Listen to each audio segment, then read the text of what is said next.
Alright guys, it's Zach and I'm back with another episode of the Crystal Palace FIFA 18 career mode. And today we open up with some transfers. We're seeing that nice cutscene again. And this time we're buying, we're not selling. So we're looking at Albin Lafont, a 18-year-old goalkeeper from Toulouse FC over in France. He is French. He's 77 rated at 18 years old. He has the potential to be, pardon the phrase, somebody special, as FIFA uses that term. I don't actually think he has that tag, which does mean over 90. I think he has the one that's like 85 to 89. Not showing great potential, but I forget what that tag is. But I think he's got that, and he's valued at 10 million. I think we get him for a bargain at 13, to be honest. I'm really happy with that buy. Let me know what you guys think, but I think that was really, really good. Also, we do get another transfer in this episode as well, but it is a little different. They do counter with 13.4 with a 10% sell-on clause, which I don't want to do that.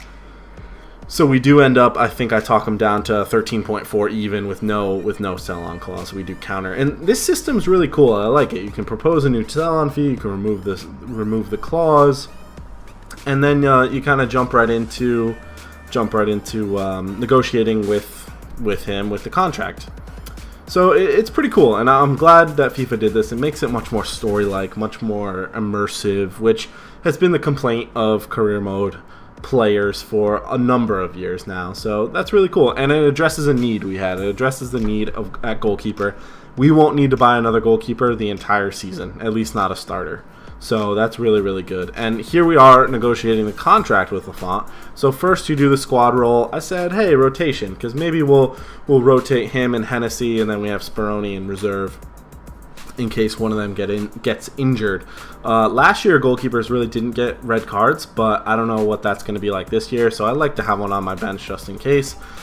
He does say he wants an important squad role, and I say, all right, he really is going to be starting for us most of the time anyway. So, and he wants a 5-year contract. That's okay with me, because at the end of a 5-year contract, he'll still only be 23 and still not even close to his prime. As a goalkeeper, your prime is more like late 20s, even early 30s for some goalkeepers. I mean, look at Gigi Buffon for Juventus.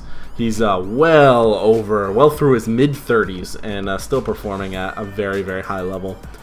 He is on just about $9 grand a week now, but I honestly wasn't sure what to do because they didn't give me any like suggestions. So what I did was I was like, okay, so we're gonna have him for 5 years. I don't want him to start complaining, so we'll give him 20K a week, and we'll give him a nice signing bonus of 600, which I did on purpose because we paid 13.4 for him. A $600 signing or $600,000 signing bonus brings it up to 14 million for a $10 million value, and I value him a lot higher than that. I'm happy to pay that. We do sell Lee Chung-Young there. We're okay for midfielder. I may buy a starting midfielder because right now we have Kabai and I can't even say the other guy's name, Milejevic. I don't know. I apologize for that. But I may replace that name I can't pronounce. I like Kabai, but he is getting on. Here we have our Scout Future Star, Fabio Ricci, I believe is how you pronounce it. You promote him right to the senior team. You don't do that nonsense with the contracts anymore. So that was really good. And then right now we have also our scouting report from our guy in England. Those first two guys, nothing special. But this guy here, Declan Kelly, looks like a star. He had up to 90-something potential. So, and then we'll just keep an eye on those two guys.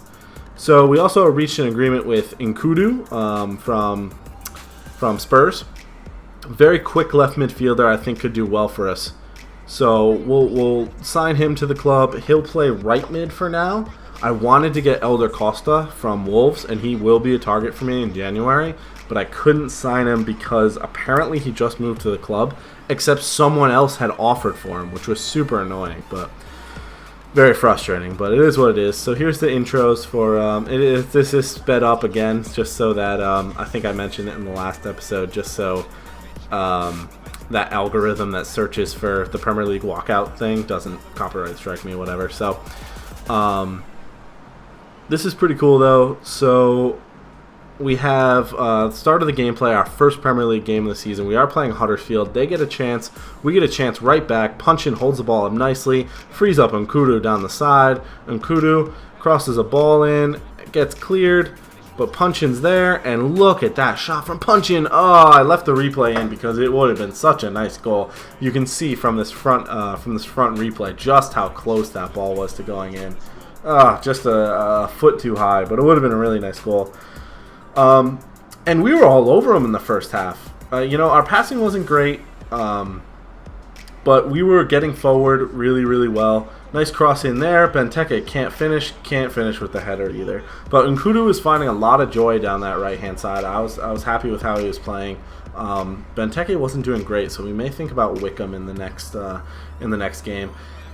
And unfortunately, they just get past my defense. Joel Ward is just not fast enough to catch him. I should have dragged a center back out. I didn't, and it's a pretty easy header there in the box for Meunier, I believe is how you pronounce that. Who's had a great start for Huddersfield in real life as well, so can't say it's not realistic, right? But we are down 1-0 to Huddersfield in the opening game of the Premier League season, and needless to say, I was disappointed, obviously. I'm still coming to grips with this game, especially offline, career mode and whatever. I mean, look at that defending. It's shambolic, and it is a great finish, don't get me wrong, but look at Lafont yelling at the defenders. I mean, come on, he's totally right. You need to put a body in front of him. So we do end up losing that game 2-0 to Huddersfield on opening day, which was really disappointing. So I said to myself, all right, we've got a game against Liverpool here. Let's put a good team together. Let's go out. Let's do the best we can. And if we don't get a result in this game, or at least a respectable result, we'll switch it up. And right off the bat, nice work down the side with Townsend and Ricci linking up. Townsend takes a shot. It gets saved right into Benteke's path. Easy tap in. Up 1-0 against Liverpool at Anfield. And you can't beat that, right? Within 2 minutes. It was a dream start. Dream start for the squad. So really, really good. And like I said, just a nice little tap in. Not a spectacular goal at all. But mistakes from me at the back. Look at that. Oh, man. Hurts watching it back. And we almost take, I believe it was Mane, off the ball there. But he does end up finishing, and it's tied at 1. So I will spoil it. The Liverpool do score another goal or two in this game, and I was disappointingly met with yet another loss.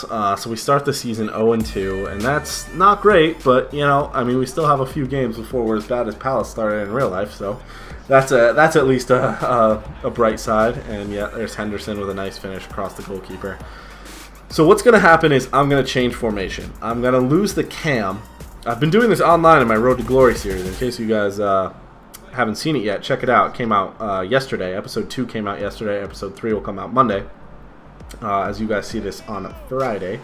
Oh, also note while I'm thinking about it, the Journey will now be out Wednesdays and Saturdays, just so we kind of get through it a little bit quicker than just once a week. So I just wanted to make that note. But anyway, so in my Road to Glory, oh my god, that chip. Oh, terrible. I've been playing this formation, I think it's the 4-3-3-3 or the 4-3-3-2, whichever one has the one holding midfielder. So we're going to play a holding midfielder there. Maybe Milicevic can play that position, but either way, we'll figure it out going forward. And that'll wrap it up for this video, guys, and thanks for watching. I appreciate it, and I will see you guys next time.